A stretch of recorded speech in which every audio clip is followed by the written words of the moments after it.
only place for everything Vikings. 6, 1, 2, Vikings. Welcome back to 612 Vikings. I'm your host, Dustin, aka That Vikings Fan, and today I'm back with my buddy Drew or Skull TV. Today we're gonna go through a couple topics here. We're gonna go through everything that happened last week, a couple of the key topics there, and then some newsworthy topics in the past 48 hours, because June is just the monthiest, or not the monthiest, it's the juiciest news for the Vikings. Just out of the whole year. You get so many good nuggets out of the whole month. So, Drew, why don't you introduce yourself for the people that don't know you or are new to the podcast?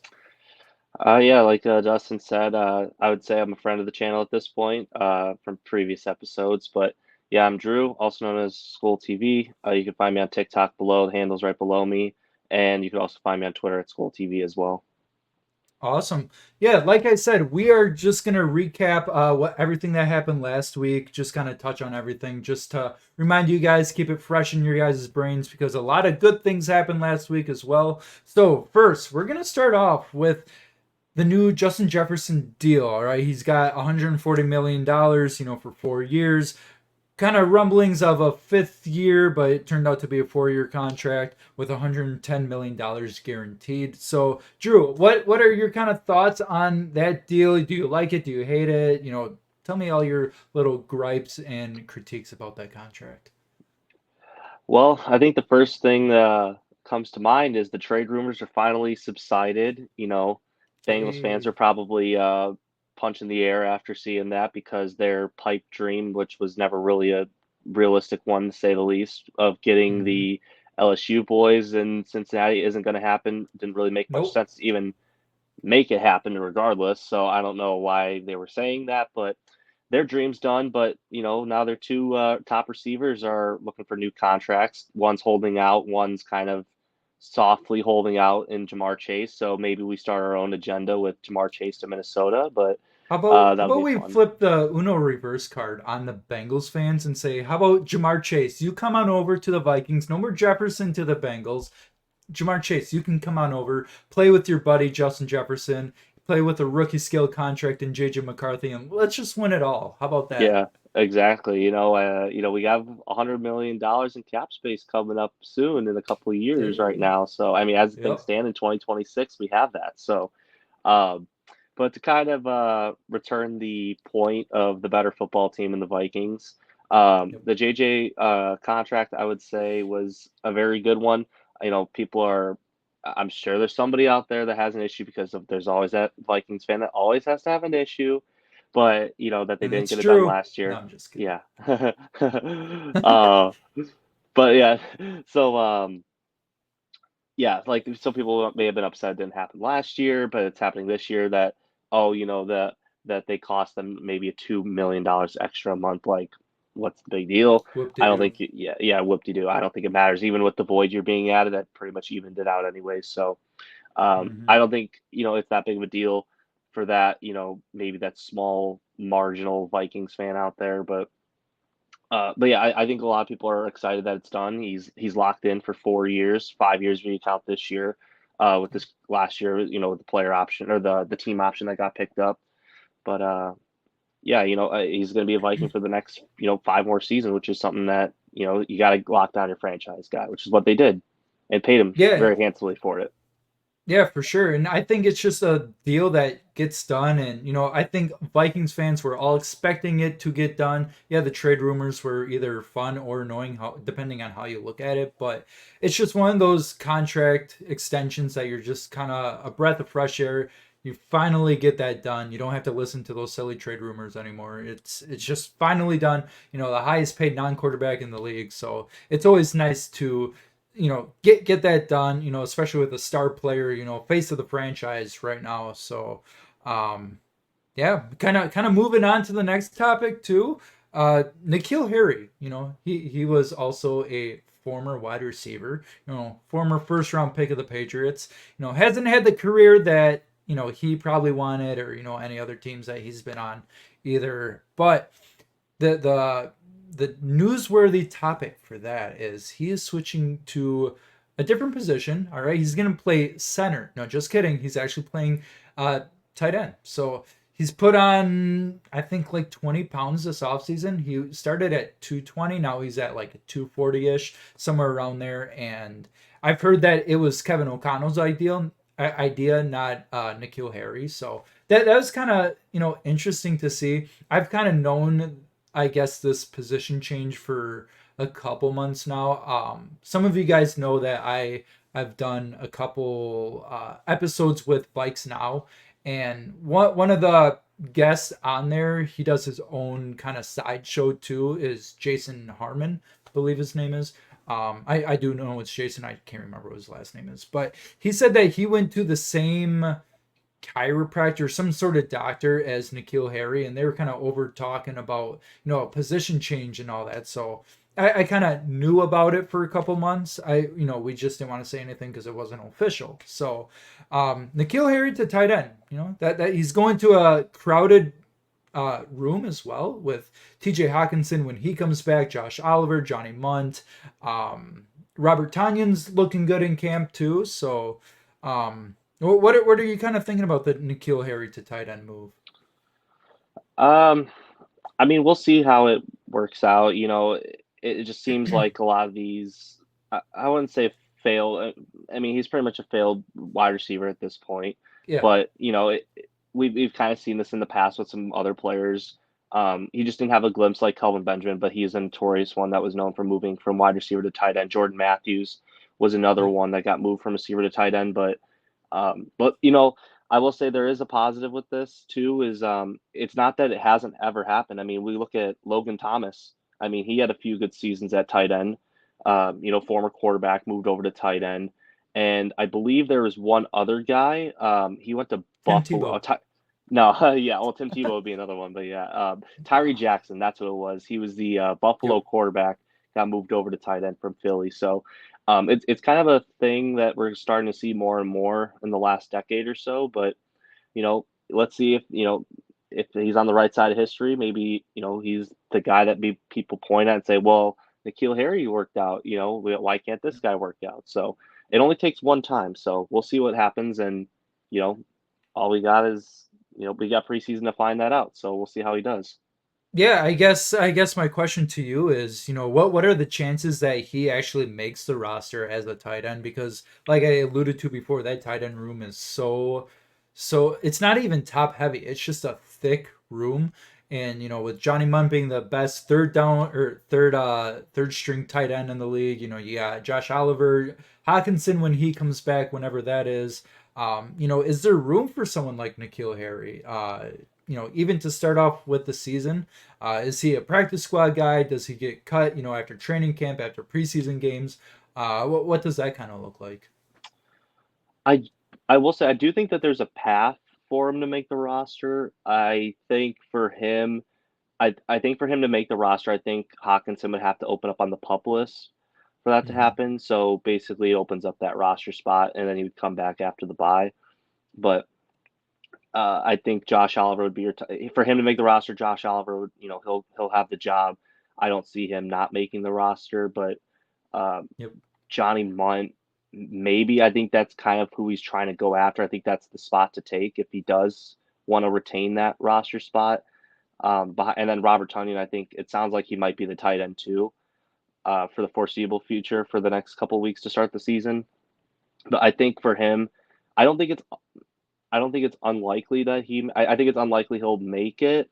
I just don't know if we'll carry four tight ends to the season. I know they did it last year, I believe, with Nick Muse. Yeah, well, they, Um, they really like Nick Muse too, and they really like yeah, Johnny Munn, so it's going to be hard to kind of move off those guys too. He's going to have yeah, a really impressive camp and preseason for him to really make the roster too. yeah. I think that's kind of what are the Vikings going to do with that? I think maybe there's a practice squad spot for him to kind of develop more as a tight end. I don't know if teams would be really pounding the table for a guy like N'Keal Harry at tight end or even It's a fun receiver at this experiment. point. Yeah, it'd be a kind of a fun thing to do. But I mean, let's also not forget they also have Trey Knox as a UDFA from South Carolina as well. Hmm. I mean, we'll see how he does maybe there's something there. I mean, we don't really know with that, but um, Sammy Reyes too. yeah, the international pathway guy too, I Yep. believe. Yep. Yeah, I mean, there's definitely a path, but I think he does have to show out in this upcoming mini camp, and then for sure the preseason. Yeah, for sure. It's a good problem to have, though. It really is. Hmm. It's not like, oh, who do we start? It's it's oh, who do we start? It's a like Yeah. I said, it's a good problem to have.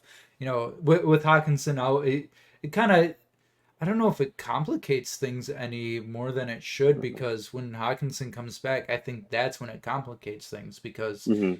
if you carry three tight ends on the roster, during the regular season, you have Oliver and maybe Munt, and, maybe you carry four tight ends. You get Tunyon in there, or, if N'Keal Harry's showing out, maybe you keep him as well. But yeah, what I think there's going to be an odd man out. Don't know who it is, but Yeah.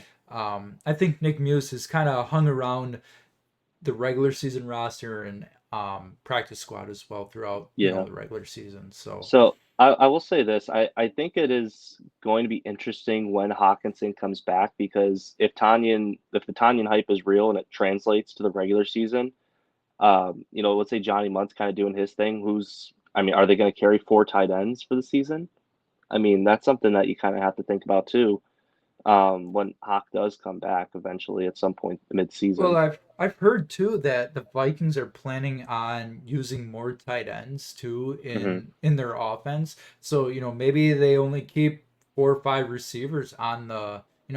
offense, and then you know offensive line, however that shakes out, maybe two quarterbacks to start the season, whether that's, it's going to be Sam Darnold and McCarthy, use that third emergency quarterback, however, and Nick Mullins, if he's still around, he might be a trade candidate as well, but that's, Hmm. that can all be for a later episode too. We can always talk about that. But yeah, no, this roster is definitely, especially for the offense, is definitely going to be something to keep your eye on. The tight end room, a lot of competition, I guess, throughout the whole offense. Quarterback competition, running back competition. I guess Aaron Jones kind of has that, the number one role, but wide receiver after Jordan Addison, wide receiver three, and then obviously the tight end room. That'll be interesting, and then later in the episode we'll get to Reisner too. But yeah, Yeah. just a lot of super interesting position battles on the offense. So, Hmm. you have anything else to add before we move on to our No. next Yeah. topic? Yeah. You're No? good. Yeah. Okay. Now, I do not have a graphic for this next topic, but most of you probably already know what it is because it already made news headlines. It's been on Pat McAfee. You guys have all seen it. You either love it or hate it. Seems like there's no in between on this, but the winter whiteout uniforms. I personally love them. It's something different. First time that the Vikings have ever had a white helmet too. And then, before we get into Drew's opinion here, the things that I've noticed about this uniform too are just a couple things.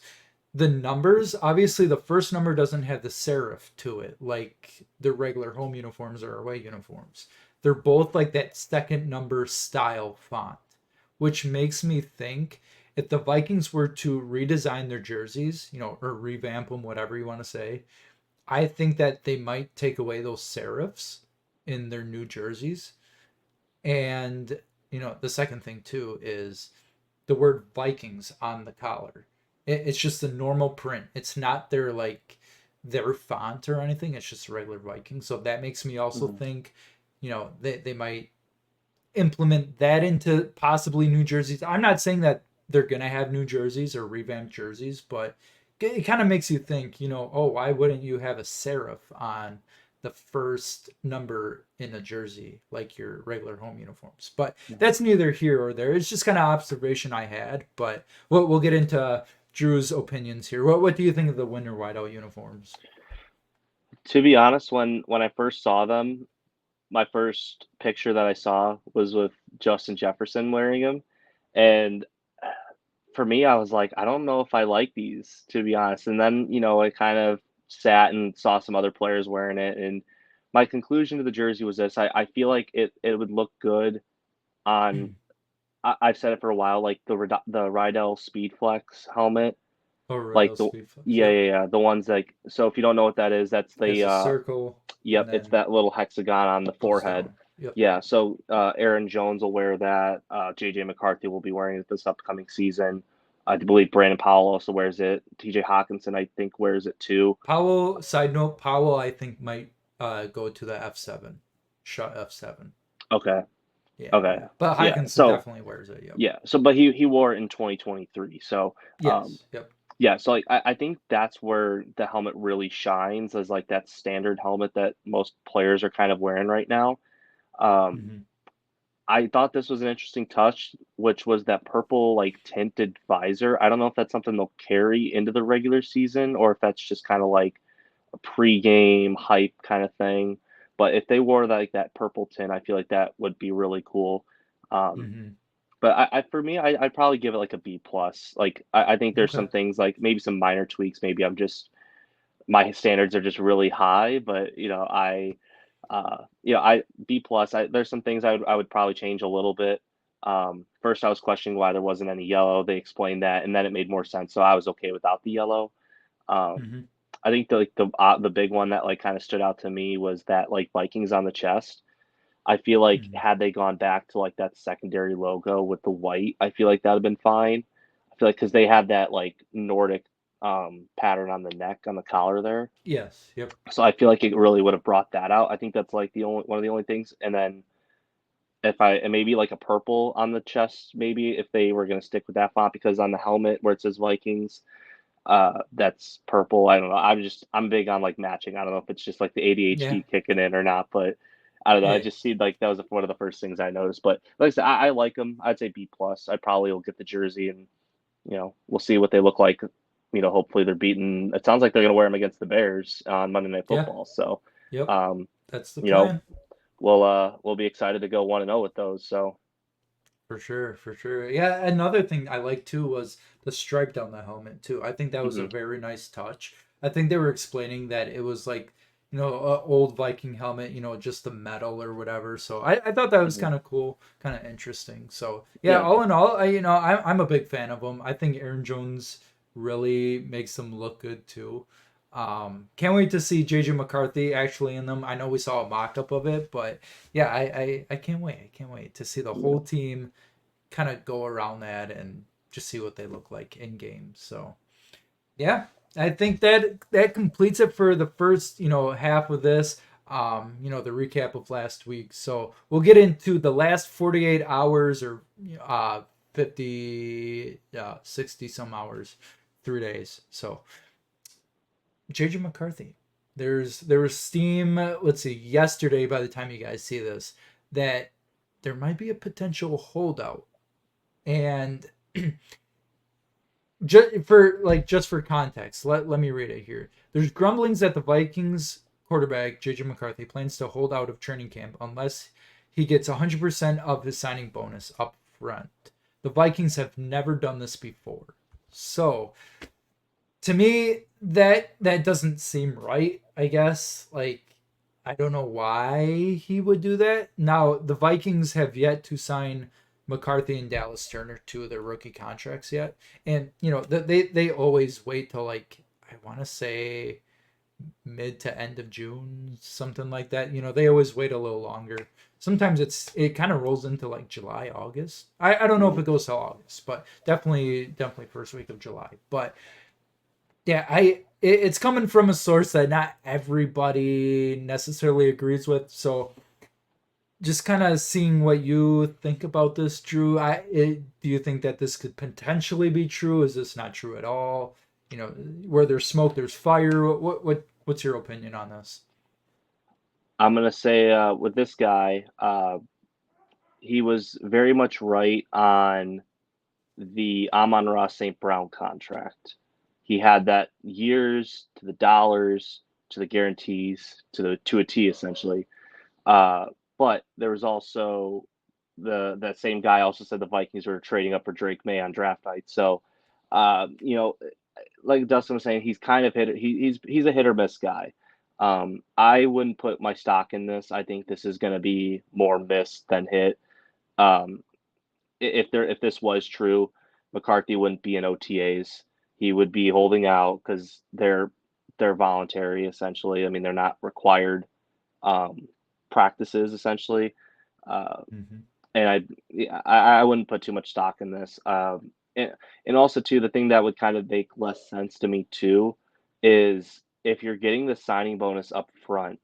So I don't know if there's any kids out there, under the age of 16 that are watching this. If you don't have a job and you don't really know how your taxes work, so We when you know get, somebody. yeah, yeah. So when you get paid, there's a tax bracket, and that the more money you go up on, like why they say tax, like the rich people like Elon Musk, Jeff Bezos, they get taxed a ton. So like it's a certain range. So after you get that range and you hit that, you're gonna get taxed a little. You'll get more money taken out. So with a bonus, that instantly hits your bank account. And if you want it all 100% up front, like the rumor's saying, instead of like diversing it out, you would have more Mhm. money in your bank account over time than having it all at once. So it could mean like he's wanting to live a very lavish lifestyle and he wants to buy something right this very second and not being very patient, which us 20-year-olds aren't very patient at all. So No, no. yeah, yeah. Um, so that's that. So again, kind of taking that back to McCarthy, and that's why I'm not really buying it because you know with the millions, this is millions of dollars we're talking about, and this is something I really wouldn't want to be playing with. I would, Mhm. and they're already preset contracts. They're not like negotiable by any means, like baseball, where you can kind of negotiate your salary a little bit. It's a little different in the NFL, so I'm gonna be leaning on the side of BS on this one. So would you be surprised at all if it was true? I would be pretty surprised, to be honest, Okay, if okay. this does come out. I'd really be quite kind of questioning, his financial guy for one, um, Yeah. Yeah. and two, two, it could be like, is this a red flag for when that, if he is a hit, how much is he going to be asking for on that second contract? Hmm. I mean, by that time, I think Burrow won't be the highest paid quarterback in the NFL anymore. Uh, but I mean, we'll see how this. Like I said, this isn't from a legitimate source. Um, I'll believe it more when it comes from like one of those big names, like the Peliceros, the Yep. Garafolos, the Rappaports, the Schefters, somebody like that, like one of those bigger names, those big four guys. Yeah, I think I was reading too that he was expected to show up. I think there's second OTAs or something. I think this week or next week, whenever that is. It's for like the guys that are under 5 years. 5 years of experience. Yeah. Hmm. So, he's expected to show up to that, and everybody's like, oh, after reading this source, they're like, oh, you mean the guy that is not supposed to or not expected to show up? Well, no. I think McCarthy will show up. I don't think that any of this would be true. But, there's something in the back of my head that thinks, if there's smoke, there's fire. Especially with a count like this, that if he's hit on other things in the past, there's got to be some sort of truth, not in every post he has, but in something as big as this, maybe there's a little grumbling, maybe he's not reading into it all the way or whatever it is, but no, I'm more on the fence or on the side of the fence that it's more likely not true. So yeah, as you alluded to before, I don't think McCarthy would be like that, especially in the future when his second contract comes up. If he's still good, and is due for one, who knows what he would be asking for at that point. So, Hmm. yeah, all in all, I think we're putting a kaput to the McCarthy holdout steam. So, we don't think it's true at all. So, moving on to our last topic here, and that's Dalton Reisner. Reisner was a free agent after this last year. Kind of sat out for a little bit, waiting for a team or two or a couple to, show him some interest. Hey, you want to come play for us? And nothing was out there. And he went on Twitter and was kind of saying, "Hey, I'm available," and fired his old agent, hired a new agent.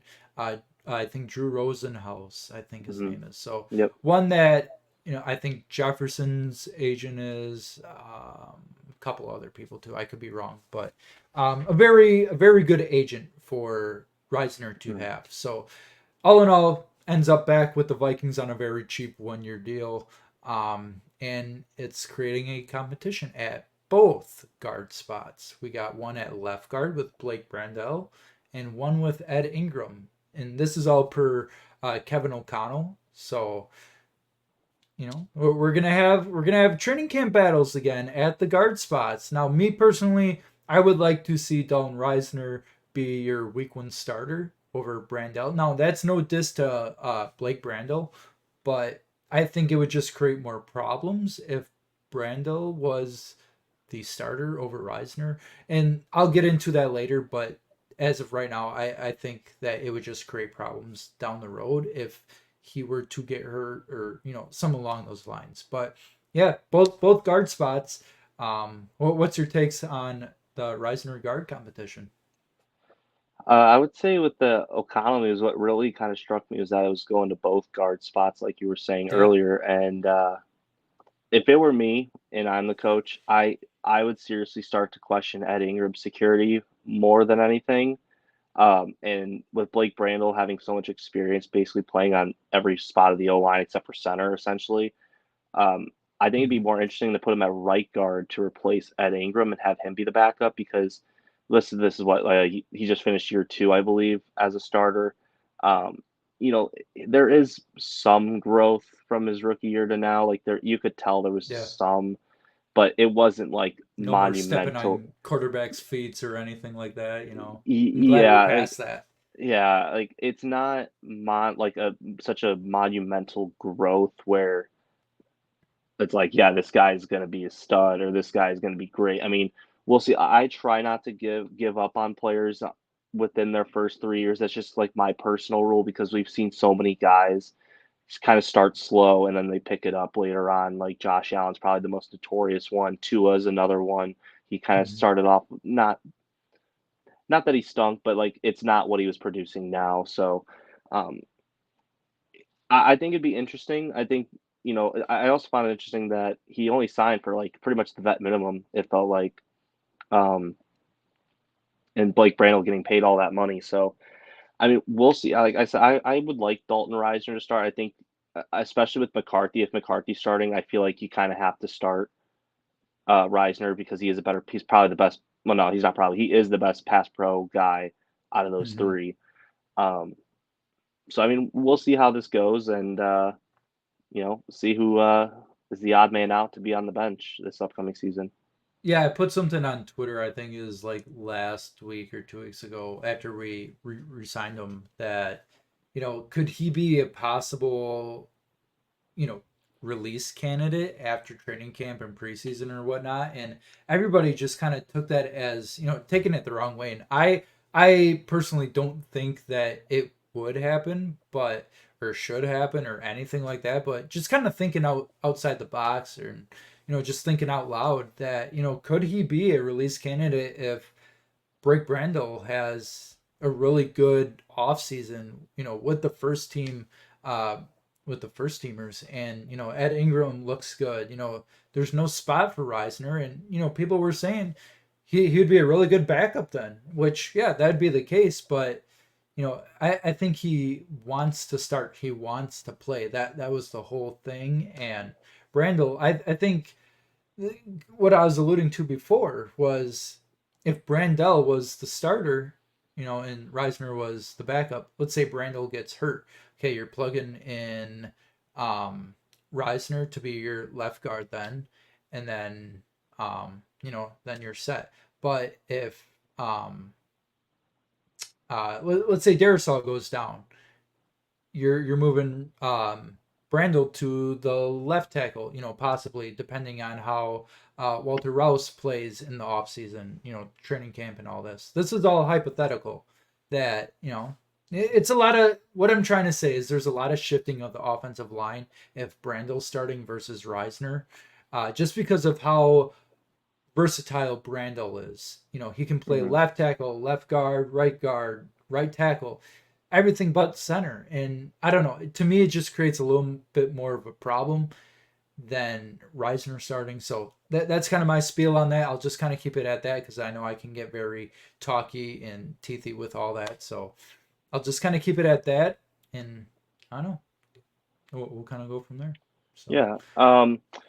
I think the O line for me, I think the 53 for the O line, I think as of right now, the way it's looking, I think obviously it'll be your standard. It'll be Darisaw. I do think Dalton Reiser will make the roster. I don't see him being a cut guy because they only have three guards really I could see realistically kind of stepping in and playing with Ed Ingram, Dalton Reiser, and Blake Brandel. So I think the guards will all be fine there.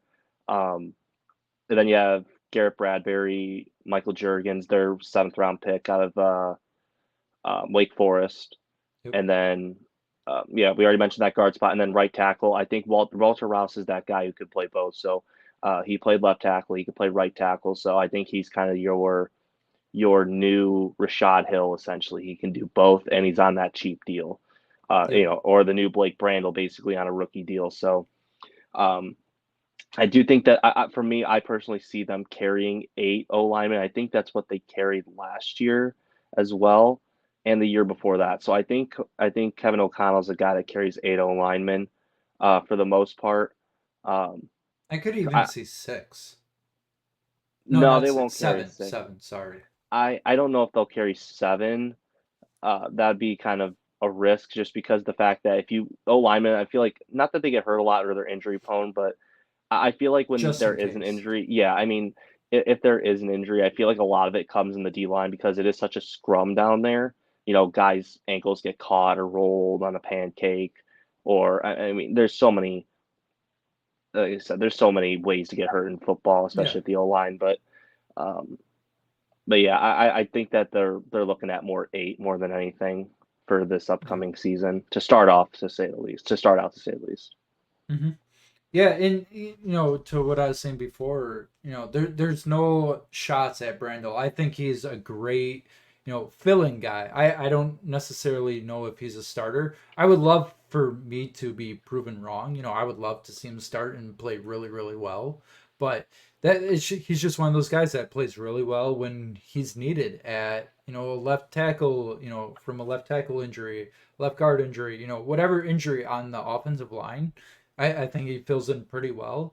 So yeah, no, I think he's a great guy, and Walter Rouse too. If he has a strong camp, being that swing tackle like you said before, he can play left and right tackle and keep Brandel at your 2 swing guard spots. I think you can go. Sky's the limit there. So, yeah, I think that is all that I have for today. If you have anything else you want to add, Drew, we can talk about that. But other than that's all in the playbook today. Yeah, I just wanted to say thanks for having me on, and I'm sure I'll be on in the future. So Oh yeah, we'll see you later. yeah, for sure. And like I said in the beginning, make sure you guys go follow Drew on TikTok and on Twitter. Skull.tv for TikTok. Skull_TV. I think it's Skull TV underscore Skull TV underscore on Twitter. Twitter. Yeah. So yeah, make sure you guys go follow him. Great Viking stuff. Like I said before, he makes memes too. So if you like memes, go follow that. So yeah, we will see you guys in the next episode. And yeah, Skull Vikes.